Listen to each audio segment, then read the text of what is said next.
va aller chercher le meilleur temps. Ça va se jouer à coups de seconde. Bonjour à tous et bienvenue sur la 4e étape de Paris-Nice 2022, contre-la-montre de 13,4 km aujourd'hui. Premier rendez-vous important pour le classement général. Les favoris et les gros rouleurs vont pouvoir s'expliquer sur un parcours assez court tracé dans l'Allier entre Domérat et Montluçon avec une côte pour refermer l'étape, la côte de la rue Buffon dans la ville d'arrivée. Juste la dernière montée qui est vraiment plutôt typée grimpeur, tout le reste c'était des longs faux plats montants ou descendants où il fallait être en mesure d'emmener beaucoup de braquets. Pas tellement mes caractéristiques, mais je me suis débrouillé au mieux dans ces conditions et voilà, un vrai chrono pour spécialiste. Deux courses dans la course donc aujourd'hui entre les favoris pour la victoire d'étape et ceux qui cherchent à se replacer pour le podium final. Les coureurs vont devoir prendre leur envol dans ce Paris-Nice 2022. Côté lutte pour l'étape, parti tôt sur ce chrono, Juan Dennis est un véritable indicateur pour l'équipe Jumbo-Visma. À près de 49 km/h de moyenne, l'Australien vient prendre les devants en 16-26-79 avec environ une minute d'avance sur son premier poursuivant à ce moment-là, en l'occurrence le très bon rouleur Thomas De Gendt, déjà échappé 2 fois depuis le début de cette 80e édition de la course au soleil. Really nice course, challenging. C'est un super parcours, ça va être une belle lutte jusqu'au bout. Je pense que j'ai fait un bon temps, mais ça va être dur de gagner contre Wout et Primoz qui volent en ce moment sur la route. They're flying right now. Côté Ineos Grenadier, le champion de Grande-Bretagne Ethan Hayter termine en 16-34-17 à 8 secondes seulement de Juan Dennis. Maximilian Scharpmann avait construit sa victoire en 2020 sur Paris-Nice à Saint-Amand-Montrond, à quelques 50 km de Montluçon, ville étape aujourd'hui. Il avait pris la 2e place du chrono cette année. Le double vainqueur sortant n'en fera pas autant car l'Allemand n'a pas pris le départ, mal en point depuis la 2e étape. Scharpmann a mis la flèche, tout comme Ben O'Connor, pourtant 11e avant cette étape et qui, malade, a dû renoncer. Le prochain à pouvoir secouer le classement, c'est Stefan Küng, le Suisse, champion national. Le coureur de la Groupama FDJ échoue pour 4 secondes sur le temps de l'Australien, indéboulonnable, qui a placé la barre très haute et qui en dit long sur les performances à venir de ses coéquipiers Wout van Aert et Primoz Roglic. Avant eux, un Britannique va surprendre tout le monde, c'est Simon Yates de Bike Exchange. L'ancien vainqueur de la Vuelta se rapproche de Nice sans pouvoir faire mieux. En revanche, il s'avance comme un potentiel candidat à la victoire finale à Nice. Sur ce genre de course, parfois j'arrive à être dernier, parfois j'arrive à être devant. La chose importante, c'est de garder du rythme et de rester aérodynamique. Je pense que les spécialistes vont être au-dessus.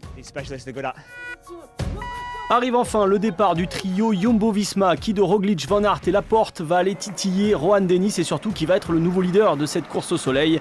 Les 3 hommes sont à la lutte et le final est dense. Roglic prend provisoirement les commandes alors qu'il reste encore ses 2 coéquipiers sur la route. Allez, Christophe Laporte, là, qui va pouvoir se faire plaisir puisqu'il va aborder une partie où on prend énormément de vitesse.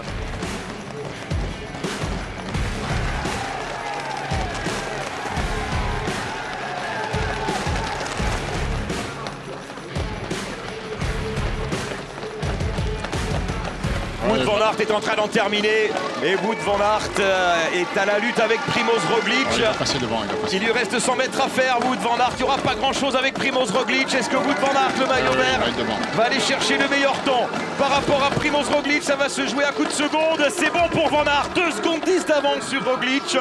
Christophe Laporte a perdu son maillot jaune, c'est désormais une certitude. Christophe Laporte qui va signer un excellent chrono, peut-être un top 10 à l'arrivée pour le coureur barrois. Il aura fait honneur au maillot jaune. Oui. Oui, il sera à 3e position au classement général. Il va rester 3e du général, effectivement.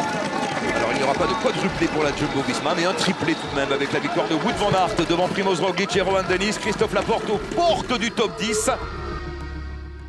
Wout van Aert s'impose à Montluçon et confirme ses aptitudes en chrono. Toujours sur le podium des étapes depuis le départ de Mantes-la-Ville dimanche, le Belge fait coup double et remporte sa 2e course de la saison sur route après la Het Nieuwsblad il y a 10 jours. Et si Wout van Aert était l'atout numéro 1 de Jumbo-Visma, en tout cas voilà le 2e triplé de l'équipe néerlandaise depuis dimanche.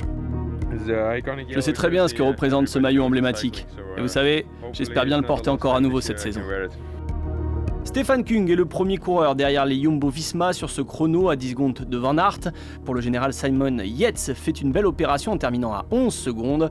Au général, Christophe Laporte perd du terrain, Van Aert est en jaune devant Roglic pour 10 secondes. Derrière eux, Simon Yates est déjà à 49 secondes. Pierre Latour, 7ème de l'étape, résiste bien, tout comme le Colombien Daniel Martinez d'Ineos Grenadier. Il reste au contact, tout comme Vlasov, 2ème l'an dernier sur Paris-Nice et meilleur jeune. Il est déjà lui relégué tout de même à près de 1 minute et 10 secondes. Le maillot vert est toujours et plus que jamais sur les épaules de Wout van Aert. Matthew Holmes aura fort à faire demain pour garder son maillot de meilleur grimpeur. La montagne commence à pointer le bout de son nez. Le meilleur jeune, c'est désormais le rouleur suisse Stefan Bissegger qui fait top 10 aujourd'hui sur l'étape. Champoussin est à 41 secondes. Demain, direction l'Ardèche avec 189 km au menu et surtout une étape compliquée dans le final avec un premier col de première catégorie. Saint-Just, Saint-Rambert, Saint-Sauveur de Montagu, Wout van Aert est prévenu. Il va falloir défendre son maillot jaune, mais parfois, la meilleure défense, c'est l'attaque.